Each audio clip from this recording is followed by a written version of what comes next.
Bonjour à tous et bienvenue sur la chaîne YouTube. On se retrouve aujourd'hui dans un cadre différent pour une nouvelle vidéo. Cette vidéo-là va traiter donc des différents coûts de fonctionnement que nécessite une salle de sport qui a vocation à être ouverte au public. Vous êtes nombreux à l'avoir demandé parce que vous êtes nombreux. Ça fait plaisir, hein, surtout vu les circonstances actuelles. Vous êtes quand même encore nombreux à avoir pour projet d'ouvrir une salle de sport. Ou alors vous avez eu à un moment de votre vie projet d'ouvrir une salle de sport. Donc aujourd'hui, je vais vous détailler vraiment ce que ça coûte réellement d'avoir une salle de sport. Vous allez vraiment savoir ce que ça coûte. Et vous, si vous êtes juste client d'une salle de sport, c'est quand même toujours sympathique de savoir où va son argent. Je me suis mis devant l'ordinateur, comme ça au moins je me suis tout noté, je vais vous détailler tout ça. Je vous conseille donc de prendre quand même un stylo, un papier ou même votre PC pour prendre des notes. Ça peut être super intéressant. Il n'y aura pas d'incrustation dans l'écran. Hein. J'en suis pas encore là niveau montage. Il n'y aura pas de somme annoncée parce que vraiment, les sommes annoncées, ça va être aléatoire entre un club et un autre. Hein. Le loyer, un loyer à Paris, un loyer à Bordeaux ou un loyer à Nantes, ça n'aura rien à voir. Donc du coup, il n'y aura pas de somme car toutes ces sommes-là vont être aléatoires. Pareil pour la consommation d'eau et électricité. Voilà, je vais vous donner tous les postes de dépenses. J'ai pas mis d'ordre spécifique. J'ai pris vraiment comme ça me venait directement en tête. En prenant mes relevés, ce qui apparaissait, j'ai noté.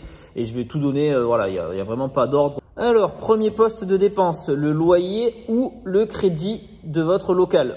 Forcément, hein, voilà, ça va être le gros poste de dépense. Encore une fois, si vous avez un loyer à Paris, voilà, c'est assez conséquent, donc ça va être un gros poste. Ou donc le crédit qui va être si vous achetez le bâtiment hein, directement. Qu'est-ce qui est le mieux ou qu'est-ce qui est le moins bien? Moi, je suis en location partout. Je pense que l'achat est quand même intéressant parce que même si vous n'avez plus votre activité, vous avez quand même toujours votre bien immobilier. Donc du coup, pour faire de l'investissement locatif plus tard. Et même si vous vendez votre fonds de commerce, vous êtes toujours propriétaire des murs, donc vous encaissez votre loyer. Donc l'achat est quand même sympa. Après, il faut pouvoir se permettre voilà, d'acheter. C'est très cher un local commercial, donc il faut pouvoir se le permettre. Deuxième poste de dépense, le crédit des travaux. Quand vous montez une salle de sport, forcément, vous avez fait des travaux quelconques. Donc, vous avez un crédit à rembourser tous les mois. Ça peut être de mise en conformité, donc avec création des issues de secours, l'accessibilité PMR pour les handicapés. Vous avez refait le sol, vous avez fait la peinture, vous avez fait de l'agencement, vous avez fait des vestiaires, création de vestiaires. Vous avez installé des clims, vous avez fait de la plomberie, etc. Donc là, tout ça, ça a un coût. Forcément, ça va être dans le crédit de départ. Donc, c'est un crédit qui va être à rembourser tous les mois.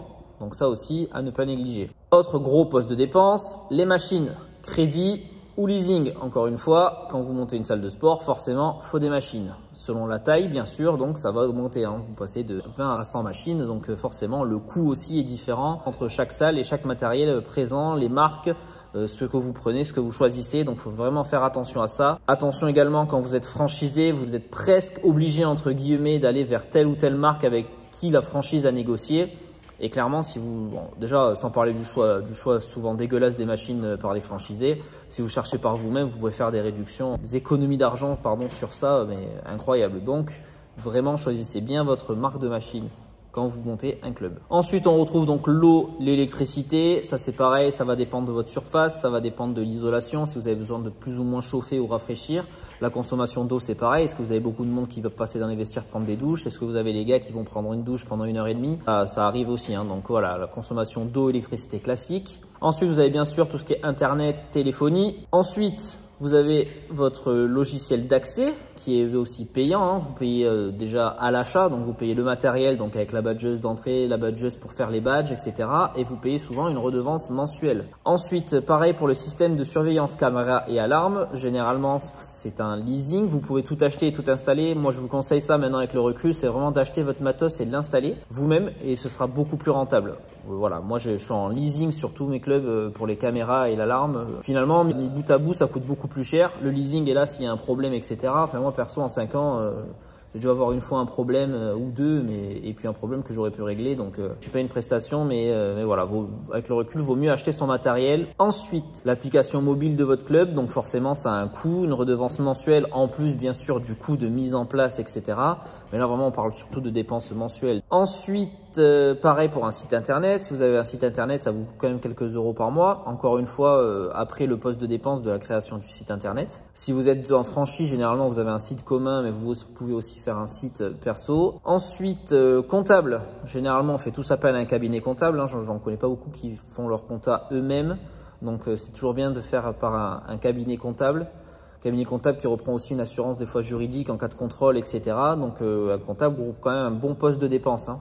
Le comptable, généralement, c'est au volume. C'est plus vous avez de factures à traiter, de documents, plus vous lui demandez des choses, plus le volume de travail est important et plus le comptable va vous facturer. Ensuite, on a quelques taxes, quelques entre guillemets, parce qu'on est en France. La plus grosse, c'est la TVA. TVA qui est quand même assez mal compris, j'ai l'impression. Donc la TVA en France, c'est 20%.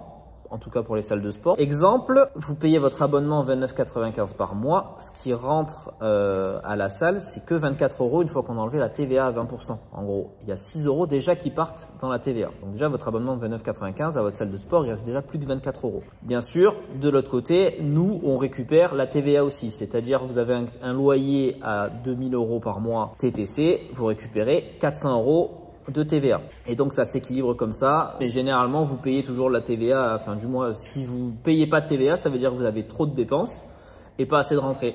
Donc c'est pas bien. Mais la TVA à 20%, vraiment, elle fait hyper mal, quoi. Elle fait vraiment très très mal. Ensuite, vous avez la CFE. Ça, c'est une petite charge. Ensuite, vous avez l'impôt sur les sociétés, forcément. Maintenant, vous avez depuis quelques années, donc ça arrive dans plusieurs villes, la taxe sur les enseignes.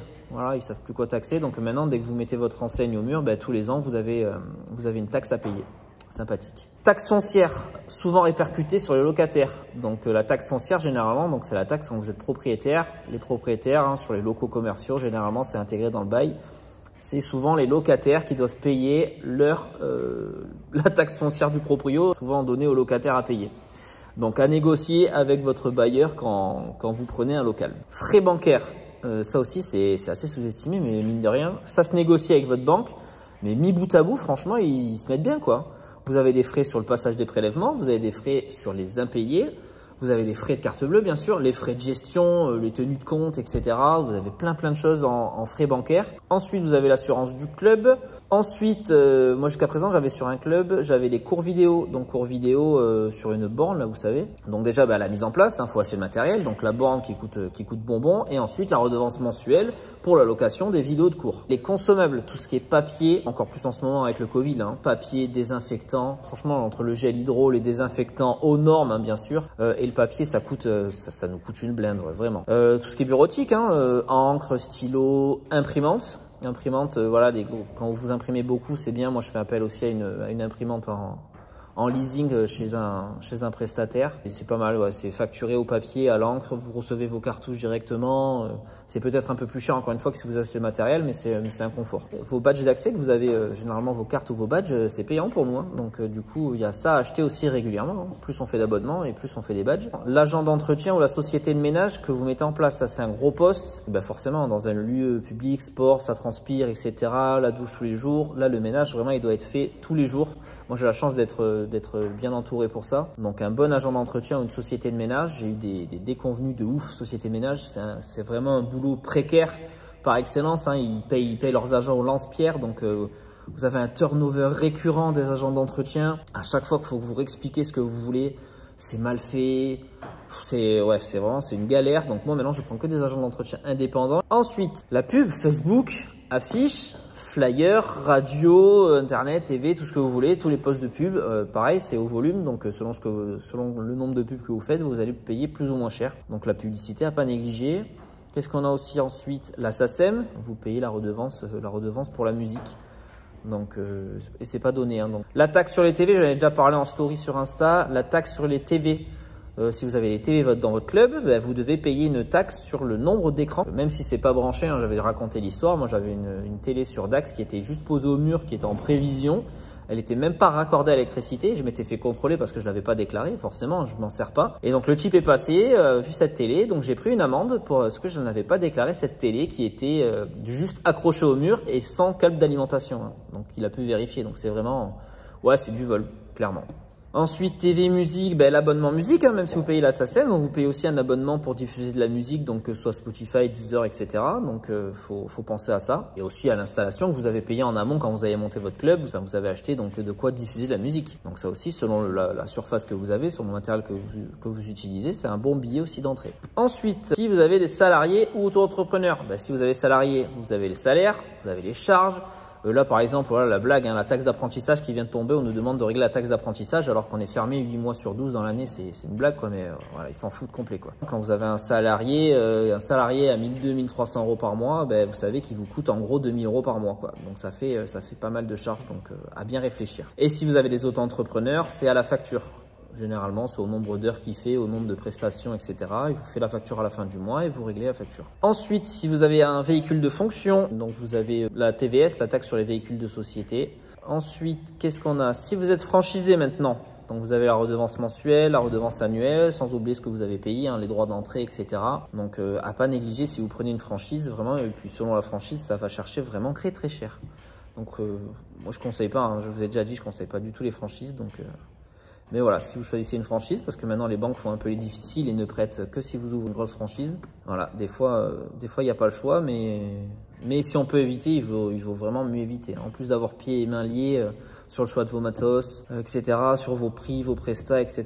Et en plus vous payez, donc et puis comme on voit en ce moment, hein, encore une fois, la Covid, il y a pas mal de franchises qui coulent. L'enseigne, elle est là pour vous vendre la presta quand vous ouvrez, mais par contre quand vous êtes dans la merde, là il n'y a plus personne. Et enfin, s'il vous reste de l'argent, eh bien il y a vous, votre rémunération. Sur votre rémunération, il faut payer votre URSSAF. Travailleurs non salariés, l'URSSAF c'est 45%, donc en gros vous vous versez 1000 euros de salaire, vous donnez en plus 500 euros à l'État. Et en plus sur ça, forcément vous avez vos impôts après perso. Autre poste de dépense, et ce sera le dernier, les imprévus. Forcément, hein, comme il y a des imprévus, on casse une machine, il y a un souci de plomberie, il y a une panne informatique, quelqu'un a cassé quelque chose, un miroir, etc. Donc tout ça, les imprévus, et ça arrive beaucoup plus régulièrement que ce qu'on pense. Donc du coup, c'est vraiment un poste de dépense où on doit y penser quand même tous les mois. Il y a quelque chose qui va sortir. En plus des imprévus, il y a aussi tout ce qui est renouvellement de machines. Régulièrement, enfin je parle pour mon cas, mais j'achète souvent des accessoires. C'est vraiment régulièrement, quasiment tous les mois j'achète des accessoires, des nouveaux trucs, des conneries, des trucs qu'on n'a pas, tu vois, tu rachètes une ceinture, tu rachètes des sangles, tu rachètes une poignée un peu spéciale. Des fois tu fais des gros investissements comme tu achètes les poignées mag. Là je fais rentrer 3 nouvelles machines, enfin tout ce genre de trucs, voilà, ça rentre quand même dans des dépenses mensuelles à penser. Donc du coup le renouvellement du matériel, parce que si tu ouvres un club et tu fais absolument rien pendant 1 an ou 2, les gens vont se lasser quoi, forcément. Donc faut vraiment penser, en plus d'imprévus, il faut penser aussi au renouvellement de tout ce qui est matériel. Je pense qu'on a fait le tour, grosso modo, hein. Donc vous avez vu que ça vous fait quand même pas mal de dépenses tous les mois. Donc il faut vraiment faire des abonnements pour payer tout ça.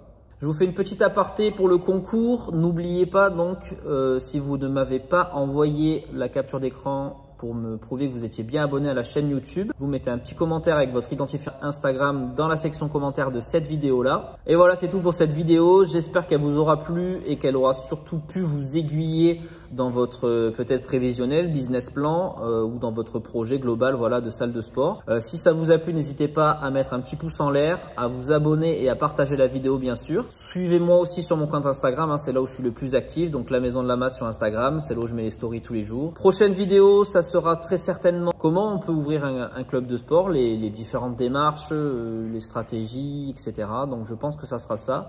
Ou alors ce sera une vidéo sur ma prépa perso. Allez, je vous laisse là et je vous dis à très bientôt.